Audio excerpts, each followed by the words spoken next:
एक लहान मुलगा पटकन माझ्या बाबांच्या जवळ आला. त्याने बाबांचा हात धरला आणि म्हणाला, अरे दादा कुठे होतास तू?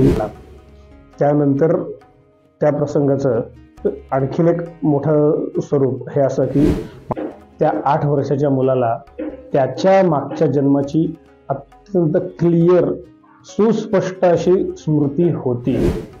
त्या 8 वर्षाच्या मुलाने त्या जागा सुद्धा दाखवल्या.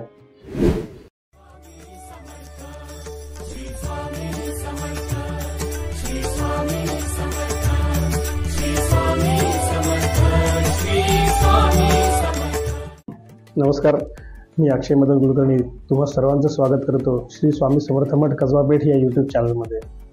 मागील दुसऱ्या भागात सांगितल्याप्रमाणे की आम्हाला ह्या बाबांच्या मागच्या जन्माविषयी कसं कळलं त्याविषयीच आपण या भागामध्ये बोलणार आहोत. प्रसंग असा होता की आम्ही एका कार्यक्रमासाठी माझ्या मामाकडे गेलो होतो हडपसरला. माझा मामा हडपसरला राहत असत. तर तिकडे गेल्यानंतर कार्यक्रम झाला, जेवणाच्या पंक्ती बसल्या होत्या. तर माझ्या मामाचा मेवण्याचा मुलगा, माझ्या मामाचे मेवणे, त्यांचं नाव सुरेश हर्डीकर आणि माझा मामा त्याचं नाव सुरेश सप्रे. त्याच्या घरी काही पूजा होती सुरेश सप्रे यांच्या घरी. तिकडे जेवणाच्या पंक्ती बसल्या तेवढ्यात एक लहान मुलगा, साधारण एक 5 वर्षाचा वगैरे असेल, एक लहान मुलगा पटकन माझ्या बाबांच्या जवळ आला. त्याने बाबांचा हात धरला आणि म्हणाला, अरे दादा कुठे होतास तू? किती वर्ष आली? तू आता वेगळा दिसतोस रे. ओळखलं का तुम्हाला? आपण वाडीला एकत्र असायचो, मी तुझ्या खांद्यावर बसायचो, तू मला सदैव वाडी फिरवायचास, तू मंदिरात जायचास. बाबा 2 मिनटं शांतपणे त्याकडे बघू लागले. बाबांना कळलं की हा काय म्हणतोय, पण इतर लोक आश्चर्याने बघायला लागली. कारण ती भेट त्या मुलाची आणि बाबांची ही प्रथमच भेट होती. आणि आल्या आल्या त्यांनी ज्या पद्धतीने हात धरला की जसं खूप जुनी ओळख आहे आणि जसं जणू काही खूप जुने मित्र भेटलेत किंवा खूप जुने 2 भावंड भेटलेत, अशा पद्धतीनं तो बाबांना भेटला. त्यानंतर त्या प्रसंगाचं आणखीन एक मोठं स्वरूप हे असं की माझ्या मामे भावाच्या लग्नाला आम्ही सांगलीला गेलो होतो. तर तोच लहान मुलगा, त्याला घेऊन आम्ही खास नरसोबाच्या वाडीला गेलो. नरसोबाच्या वाडीला गेल्यानंतर मंडळी तुम्हाला विश्वास बसणार नाही, पण त्यांनी अक्षरशः तिथल्या काही जागा आम्हाला नेऊन दाखवल्या की ह्या जागेत इथं मदन कुलकर्णी म्हणजे माझे बाबा त्याला घेऊन जायचे. तो वडिलांच्या खांद्यावर बसायचा. त्यावेळेला नदीच्या पलीकडे बाबा त्याला कसे घेऊन जायचे.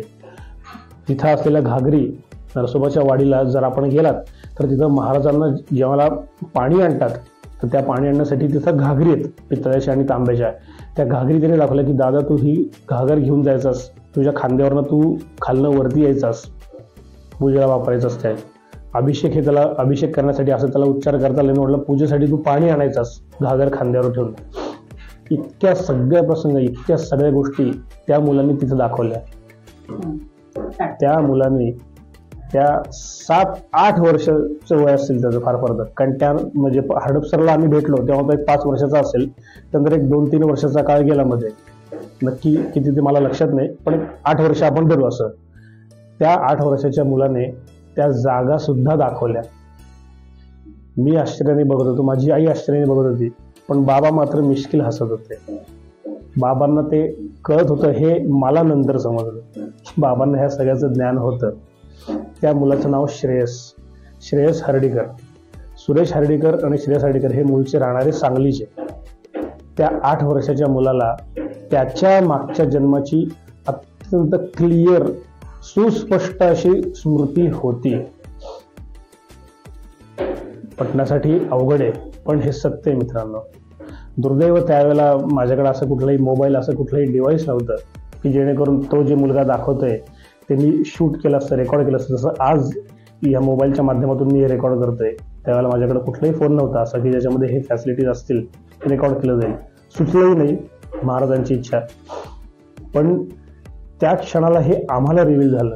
पण माझ्या वडिलांना त्यांच्या पूर्वजन्माची कल्पना होती.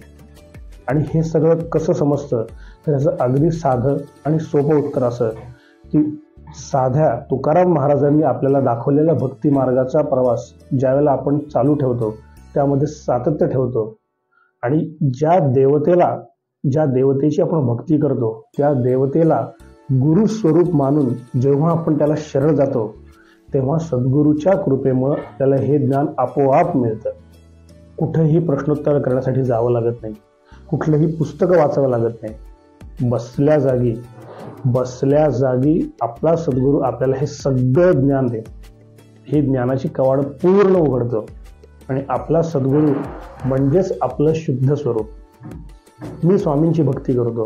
ज्या वेळेला मी अक्षय मदन कुलकर्णी ही ओळख माझी सुटू लागेल, जसं जसं मी शुद्ध शुद्ध शुद्ध होत जाईल, माझा प्युअरेस्ट फॉर्म म्हणजेच स्वामी. स्वामींच्याच कृपेने मला सुचलेल्या नामस्मरणाविषयी किंवा नामाविषयीच्या 4 वेळी आपल्यापुढे वाचवतो. कमेंटमध्ये नक्की कळवायला विसरू नका. नामाची गोळी लावावी तारुण्य काळी, तेने उत्तरार्ध तो सुखी होई. उत्तरार्धी शोभे न्यास, असावी नामाची ती साथ. तया प्रसन्न तो योगेश्वर, उद्धरी अंतकाळी. नाम हेच सर्वसार, सोडी भवाचा विचार.